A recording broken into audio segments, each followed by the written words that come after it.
আজ মধ্যরাতে শেষ হচ্ছে সব ধরনের মাছ ধরার উপর সরকারি নিষেধাজ্ঞা। মাছ ধরার প্রস্তুতির অংশ হিসেবে জাল ও নৌকা মেরামতে ব্যস্ত চাঁদপুরের জেলেরা।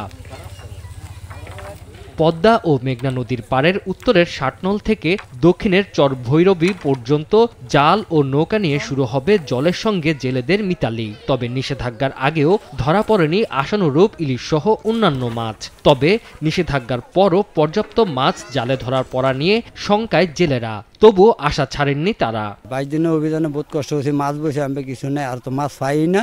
ওখানে আল্লাহ দি বাসায় অভিযান গেলে নামবো।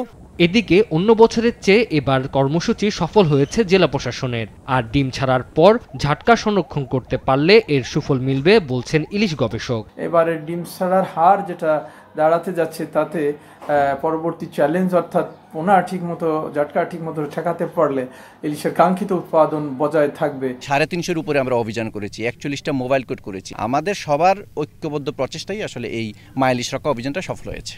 অন্যদিকে পটুয়াখালীর উপকূল জুড়ে ব্যস্ত সময় পার করছেন জেলেরা। ট্রলারে জাল তুলছেন, কেউ সমুদ্রে নেয়ার জন্য বাজার থেকে কিনছেন নিত্যপণ্য। অনেকে ট্রলার মেরামতে কাজ চালিয়ে যাচ্ছেন। আমরা জালটা রেডি করছি, 12 বেলা রেডি হয়েছি। এখন এই রেতে 12 তৈরি, আর নইলে আগামী দিনেও 12 তৈরি। জেলেরা জানান, মা ইলিশ রক্ষায় সরকারের নিষেধাজ্ঞায় 3 সপ্তাহ ধরে বেকার বসেছিলেন। আয় বন্ধ থাকায় বেড়েছে ঋণের বোঝা। আবহাওয়া অনুকূলে থাকলে পর্যাপ্ত ইলিশ পাওয়ার আশা তাদের। 22-23 দিন পর্যন্ত বয়ে রয়েছি, মনে করেন আমাকে চলতে ফিরতে খুব কষ্ট।